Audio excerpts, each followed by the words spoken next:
питання про встановлення місцевих податків на слідуючий 2022 рік.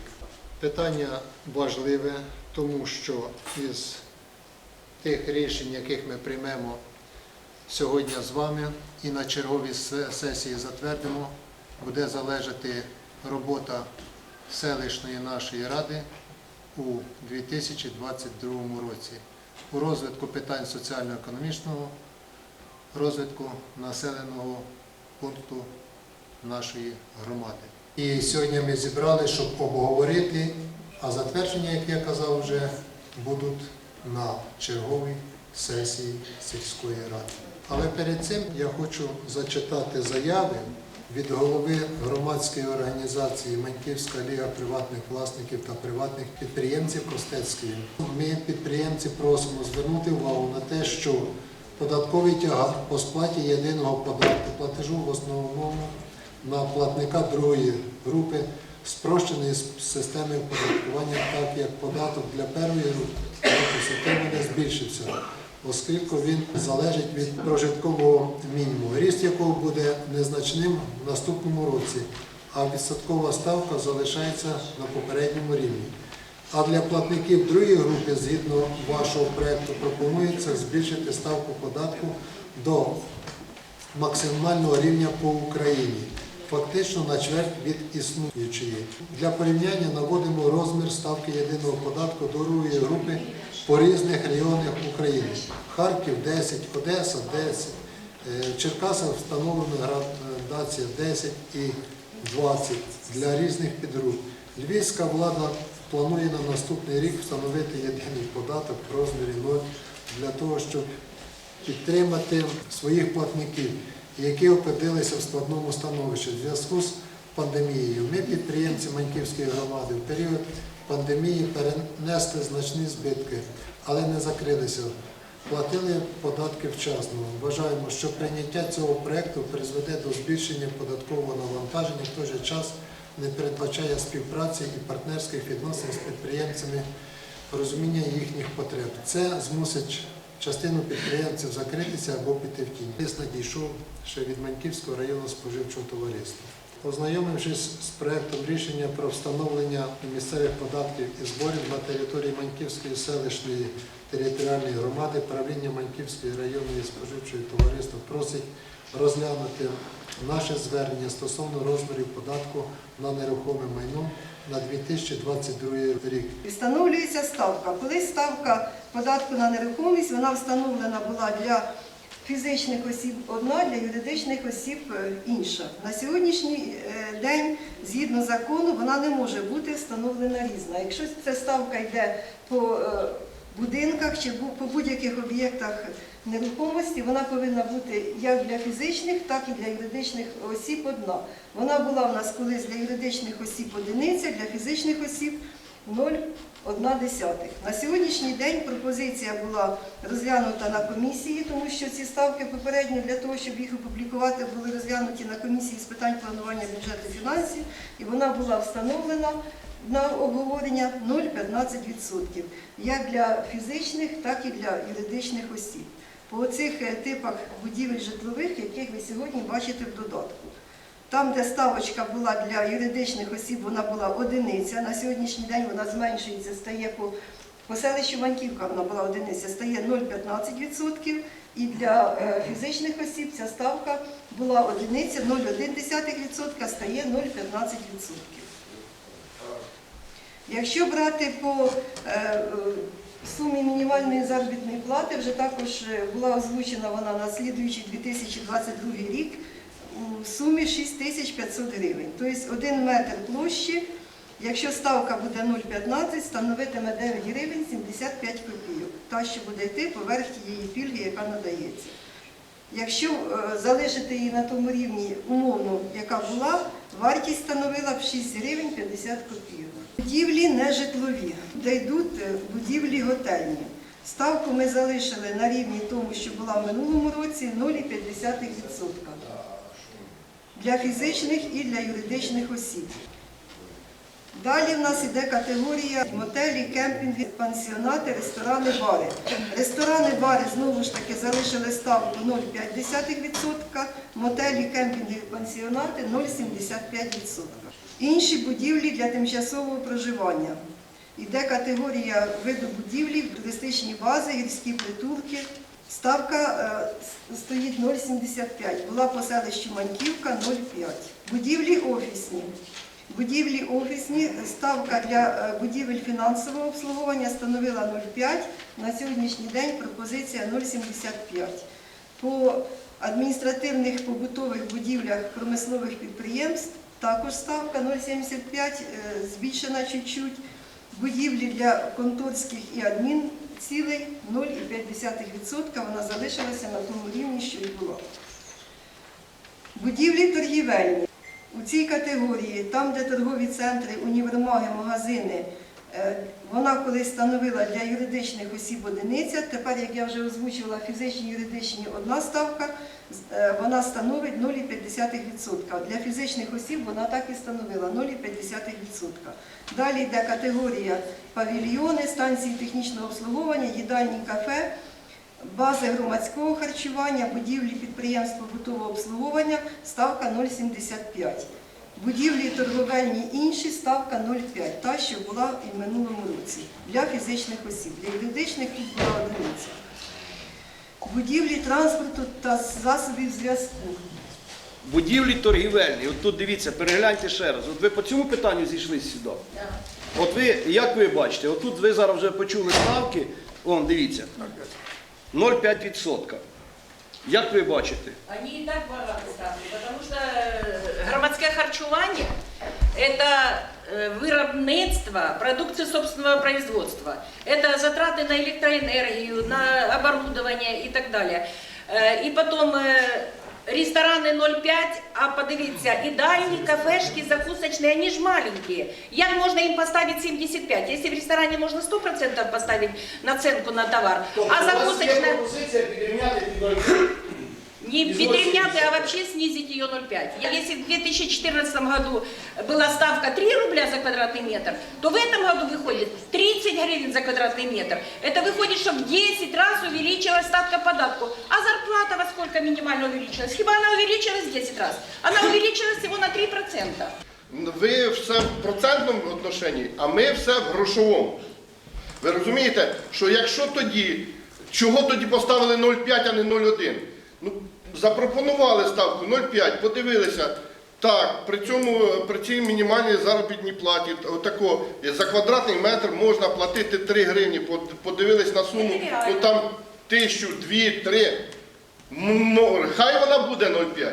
При сьогоднішній мінімальній заробітній платі в 6 тисяч, ставка в грошовому виразі, вона піднімається в 3, вже не 3 гривні, а 30. Вона на цей рік у вас була. Ви приймали ставки місцевих податків і зборів. Маньківська селищна рада виносила на обговорення на 2021 рік. Вони пройшли 0,5%. Ви нічого не казали. Ну, як зменшити. ви нічого не казали? Ми казали. Ні Демченко,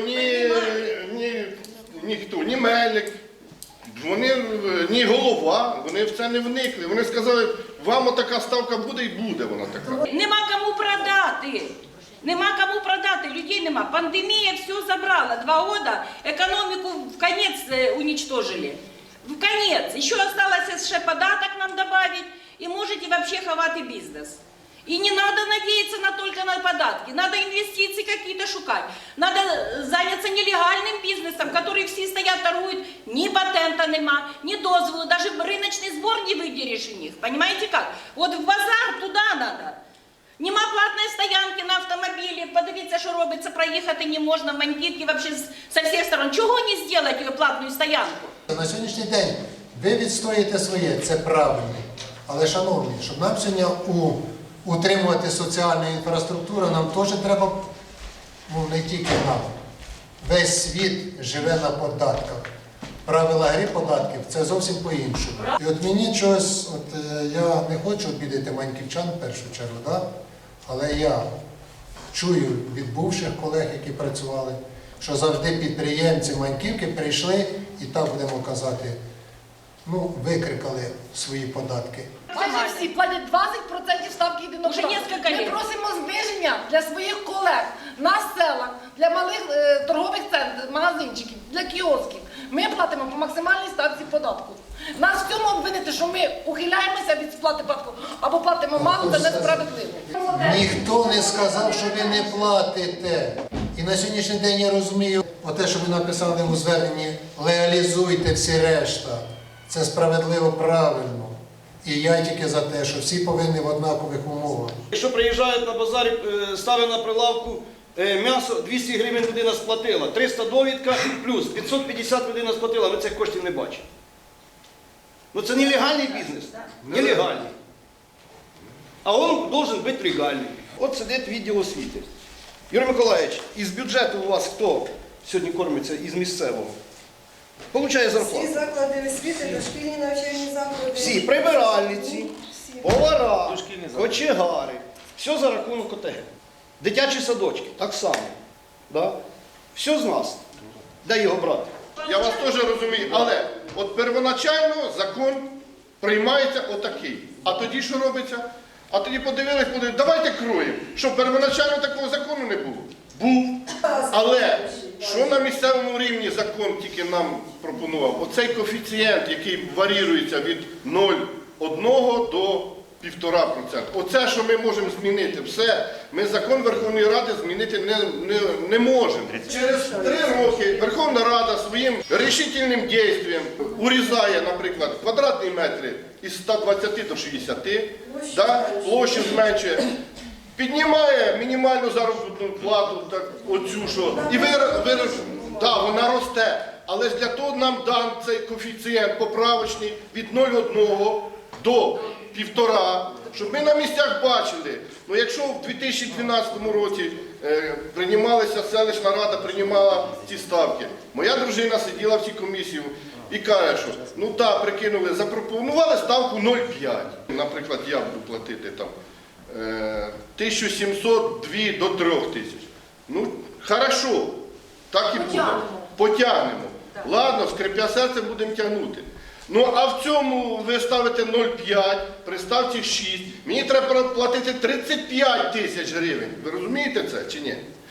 Не в процентах це висчитується, а в грошовому виразі.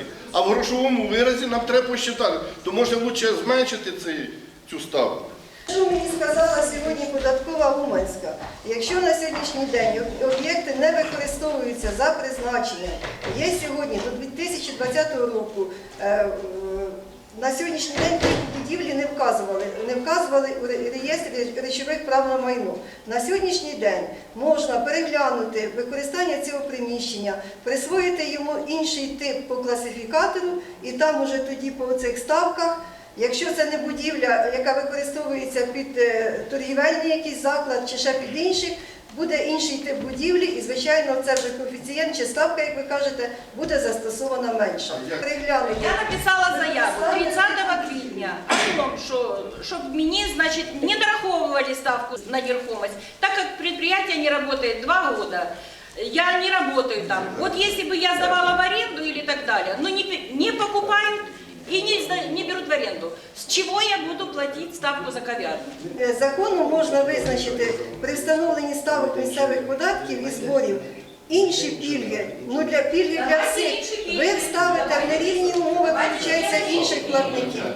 А если ферма на километр стоит пуста, ему что, тоже разрушать? Другие предприятия так же само. Чуєте, що я говорю? На сьогоднішній день дається право платнику податку на нерухомість звернутися до підприємства, який зможе змінити використання типу будівель. Це не буде ферма, це якесь буде інше приміщення, це не буде торгівельна точка, це буде інше приміщення. Відповідно до категорії там будуть стояти інші ставки. Не 0,5, а можливо якась стояти 0,15 чи якась інша ставка. Внести в класифікацію будівель ще один номер, коли не працююча будівля, не використовуюча А можна на завтра буде і поставити ставку 0. Нас не так багато в районі таких приміщень. Ці таблички являються типовими, які затверджені бюджетним кодексом. Ми не можемо вносити свої чи податковим Це перепадом. класифікація, яка затверджена Класифікатори, податковим кодексом. Ми не можемо в них вносити зміни. В кожній громаді є після того, як приймаються податкові ставки, в кінці сноска, пільгові категорії. І туди можна в пільгові категорії внести, їх в нас не так багато. Мають встановлювати пільги сільські і селищні ради. Те, що стосується землі, там чітко прописано категорії, які звільняються від сплати. Тут у законі Податковому кодексі не написано, хто звільняється від сплати податку на нерухомість. Тут є встановлено площа, де застосовується пільга на ту площу, і пільги, які можуть встановлюватися органами місцевого самоврядування. Законом тут не передбачено. Я пропоную на 2021 рік, да? 22-й подальший рік. Подальші роки ставку цього податку зробити 0,2%. Можете сказати, скільки приблизно підприємці бюджет сплачують? Ми в межах 10% від загального обсягу. Якщо ви сплачуєте, якщо власні доходи 107 мільйонів, підприємці сплачують десь 10 з чимось мільйонів єдиного податку. За останні роки, кілька років, дуже зменшилась кількість легальних підприємців. Це все пов'язано з тим, що постійно піднімаються податки. У нас юридичні особи платили ставку 1%, фізичні особи платили ставку 0,1%. І в середньому у нас по юридичних особах по сплаті за житлову і нежитлову нерухомість на 462 тисячі умовно зменшуються надходження, тому що там було більше і суттєво більший відсоток. По фізичних ми чуть-чуть збільшуємо. І якщо у загальному у нас по фізичних особах юридичні особи, виходить, будуть сплачувати менше у порівнянні з цим роком, фізичні особи на 300 тисяч будуть сплачувати більше. Почему мы все время должны бороться, митинговать, отстаивать? Чего не посчитать, что чем меньше ставка, тем больше будет підприємців, тем больше будет надходження. Почему такое? Давайте по Божій заповіді, можливо, будемо жити десятину на суспільство. Чому підприємців і юридичних осіб зрівняли до одного знаменника, тому що не всі знають. Є такий закон про захист економічної конкуренції. Тут написано чітко, що антиконкурентні дії органів влади, органів місцевого самоврядування, є такий розділ. І тут написано, що антиконкурентними діями органів місцевого самоврядування визначаються заборона або перешкодження створенню нових підприємств, надання окремим суб'єктам господарювання або групам суб'єктів господарювання, пільг чи інших переваг, які ставлять їх у привілейоване становище стосовно конкурентів, що призводить або може призвести до недопущення, усунення, обмеження чи спотворення конкуренції. Тобто надання окремих переваг. Ми поставимо юридичним і фізичним різні умови. Оце вам буде, що ми надаємо право фізичним особам перевагу, а юридичних осіб ми називається відфутболили. Тому оце цей закон передбачає, що повинні бути рівні права для різних типів, що фізичним, що юридичним особам. Почему в других, уже будем говорить, громадах можно сделать на закрытое примещение, на подвальное примещение, чтобы за него не платить, а у нас нельзя. К примеру, я буду далеко не ходить, Христиновская громада. Обратитесь туда, как они сделали. Там же давным-давно никто за это не платит, за пустышие примещения, за подвальные примещения, которые не используются. А у нас нельзя. Третий вопрос, тоже тут поднимают. Я вам хочу сказать просто. За первый квартал 2020 года, в прошлом году, мы сплатили местных податков, то есть местных, никаких не было, 126 тысяч. В этом году за первый квартал мы сплатили 228 тысяч гривен. Чего ж разница? Якщо ми зараз говоримо з підприємцями, а я думаю, що ми на протязі десь через недільку зустрінемося з товаровиробниками, і зараз стоїть питання десь в межах 5 тисяч гектарів землі, щоб перезаключили договори оренди із 4% на 8%. Як ви бачите, якщо ми цього зараз не зробимо, зараз буде бюджетна комісія. Сидять тут члени бюджетної комісії, і зараз у нас по первинці чи по вторинці у нас не буде вистачати десь на заробітну плату 500 тисяч. Де брати гроші? Закривати лікарню? Закривати що? Що нам позакривати? От скажіть, в нас сьогодні з вами ОТГ, будемо казати отаке, розвитку 0. У нас проїдають. Просто реально проїдання. У нас немає розвитку ніякого. І ми не бачимо на сьогоднішній день навіть, щоб ми виділили 100-200 тисяч, як раніше на дороги. На сьогоднішній день голова збирає, що ви пообіцяли, да? Що із товаровиробниками зберуться гроші за ті ямочний ремонт, який по Маньківці сьогодні робиться. Тобто от ситуація така, знаєте, не дуже хороша. На сьогоднішній день податок на нерухомість перетворився на податок на незалежність. Більший податок, більше нас прижимають, малий і середній бізнес, більше ми будемо мовчати. Це досить вигідно для влади прикрутити гайки. Дивіться, політика держави юридичних осіб зрівняти по податках із фізичними особами. Це не означає, що для юридичних зменшити, це означає для малого бізнесу їх піднімати. Хоча в нас рівень розвитку юридичних осіб і фізичних осіб зовсім різний. Це говорить про те, що влада намагається малий бізнес задушити всіми можливими і неможливими методами. А про те, що не надходить до бюджету, то я хочу сказати, недопрацьовують дуже багато кадрів. Ваші кадри. Дуже багато. На особистому прикладі я написала заяву вам і на земельну комісію. Я особисто від грудня місяця не можу сплачувати податки на землю, тому що не випрацьовує земельний відділ. Я про це говорю відкрито. І якщо не надійшло на сьогоднішній день від мене порядка кілька тисяч податків, то це не моя вина. Це вина земельного відділу. І вина земельної комісії, яка не слідкує за рішеннями сесії Маньківської ОТГ. Тому давайте починати з того, щоб виконувати рішення сесії не лише для фізичних осіб, підприємців, але і комісії, але й самі депутати мають виконувати ці рішення. А пропозиція від її підприємців зменшити ставку на нерухомість 0,4%. Це все одно будуть надходження, будуть досить великі надходження, але для нас це буде трошки менший тиск. Тем более в конце года 6700 зарплата будет. А платити податки мають всі, як легальні підприємці, так і ті, хто займається нелегальним бізнесом. І з ним треба владі працювати. Сьогодні, на превеликий жаль, знаєте, оце є такий вираз, як конфіденційна таємниця. Нам не треба кого конкретно, скільки сплачено, скільки виявлено. Ви ж не зустрічалися і казали, що буде співпраця, і вони вам говорили, що треба виявляти нелегальних. Це перше, що має бути. За півроку, як вони до вас приходили, що змінено, скільки виявлено? Значить, виявлено поки ми сьогодні одного самого крупнішого. Ну, до кінця я вам кажу, ми дійшли тільки всього-навсього до автостанції. Далі ще ревізію не провели. Що каже, ви в процентах щитаєте, а ми в грошах. От давайте посчитаємо, от тут, от так давайте щитати, вирішувати питання, а не шукати в кожному, що хто. Ну то правильно, підприємці зробив. вам рахують в грошах, що їм навантаження в грошах буде більше. І ви завжди говорите співпраця з підприємцями.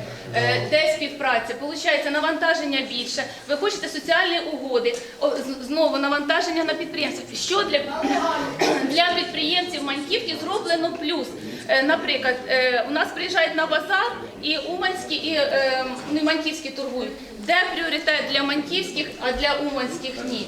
Що ми робимо для підприємців наших плюс, а для інших мінус? Там йдуть просто відкати на ринку в нас. І хто приїжджає чужий, чомусь їх ставлять завжди на кращі місця. Я не торгую, я ж не підприємець, щоб не думали, що я якісь свої там питання вирішую.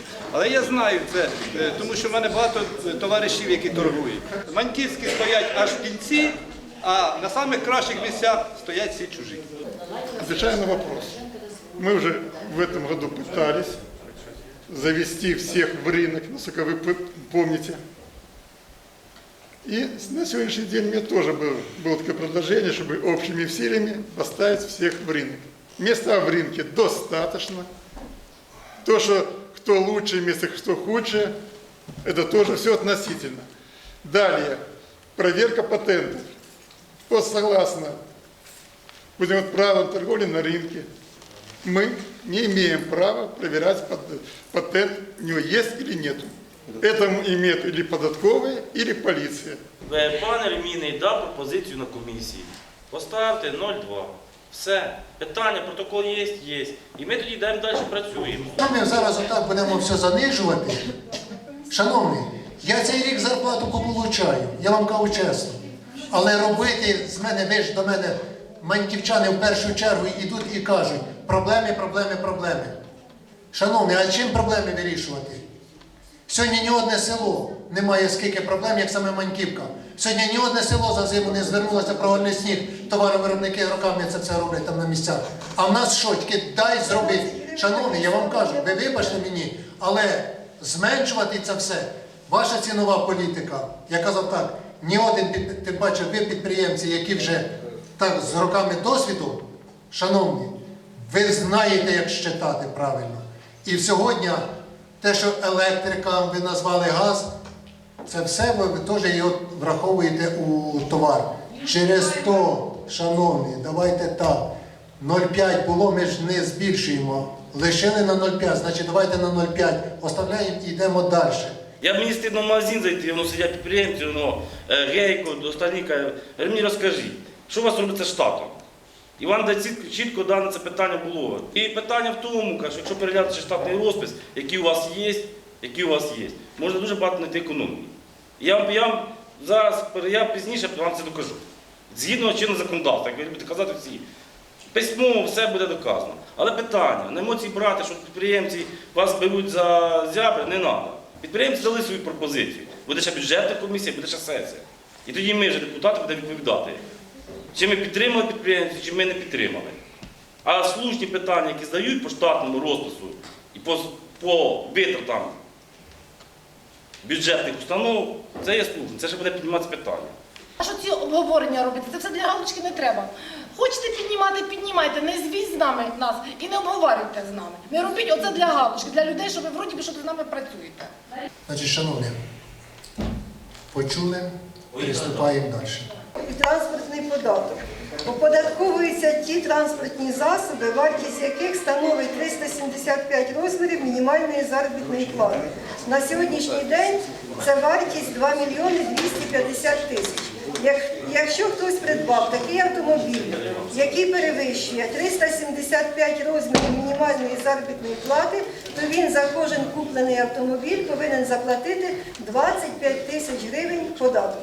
Це встановлено законом. Ми встановлюємо ставки платникам податку першої і другої групи.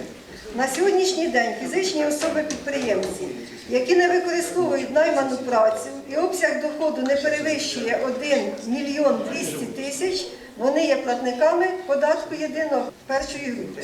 Фізичні особи-підприємці, у яких кількість найманих осіб, це я читаю вам податковий кодекс, не перевищує 10 і обсяг доходу не перевищує 5 мільйонів 4 гривні. Це платники єдиного податку другої групи.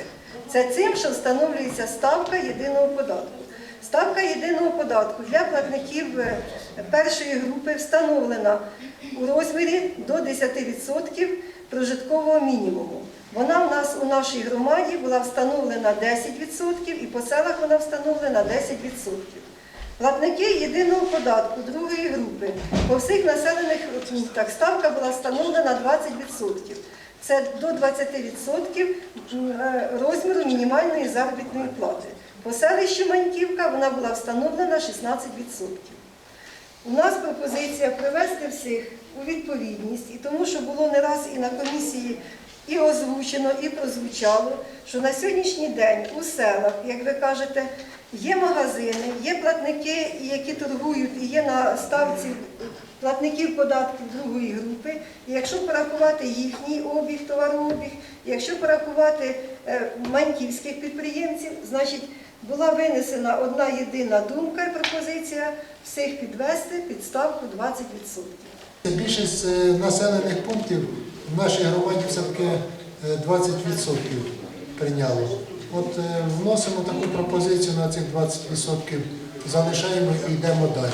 Мы тут, кто пришел, мы все платим 20. Я хочу сказать, наши города, такие как Харьков, приняли ставки в связи с тем, что 2 года пандемия, что уменьшилась торговля, что великий спад, что отток рабочей силы за границу, они приняли такие ставки. Харьков 10%, великий город, Одесса 10%, Черкаси 10 і 20 є в центрі. Львів Звільнив зовсім. вообще влада пропонує 0 ставки, потому что не было торговли, чтобы восстановились предприемцы, чтобы они развивались, чтобы у них был доход, чтобы они больше брали найманной працы, чтобы они больше платили пенсии и так далее. Товарищи, замыслите, правильно они сделали? Якщо ви створите, ну, треба чи комісію, я не знаю, чи що, якийсь орган, який буде виявляти, хто в нас робить нелегально. Ну, у нас же дуже багато. Ви можете собі тільки по Маньківці легенько знайти 100 чоловік. 100 чоловік це вже будуть мільйони. Просто все. Але ж тепер, з другої сторони, понятно, що вам легше просто нам підняти і не робити в цьому плані нічого. Але з другої сторони, якщо ви хочете щось зробити і хочете допомогти школі первинці і це, то ми ж одні не потягнемо теж. Ну це ж треба прекрасно розуміти. Це ж як в сім'ї. Якщо один робить, то 5 не потягне. Ну от просто, щоб був якийсь законний орган, я не предлагаю там писати якісь доноси чи ще там щось. Ну всі ж знають, хто де що робить. Я кажу на своєму прикладі, коли ми сидимо в магазині, сплачуємо 2 податки, то з нас один вже може закритись. Тому що це буде важко, це накладно. Є місяці, коли є торгівля, і ти можеш сплачувати податок, ти можеш сплачувати пенсійний, все як треба. Але коли немає торгівлі, це дуже накладно.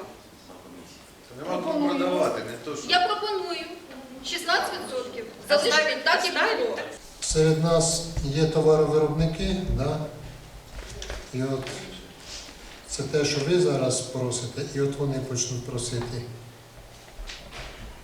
А я, як до вас, так само і до них. Я не згідний з тим, що ви просите, і я прошу лишити на 20. 20. Йдемо далі.